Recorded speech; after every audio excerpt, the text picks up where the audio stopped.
শবে বরাতের আমল সম্পর্কে কিছু বলুন। শবে বরাত যেটাকে আমরা বলছি, এটি মূলত হাদিসের ভাষ্য অনুযায়ী লাইলাতুন নিসফিন শাবান বা মধ্য শাবান রজনী।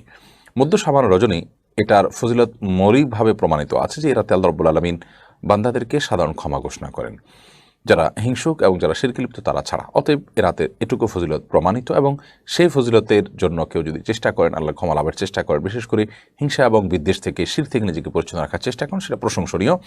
কারণ তিনি আল্লাহর ক্ষমা লাভের ন্যূনতম চেষ্টা তিনি করছেন, আল্লাহর কাছে ক্ষমা লাভ করতে চাইছেন, দোয়া করছেন, এটি হতে পারে।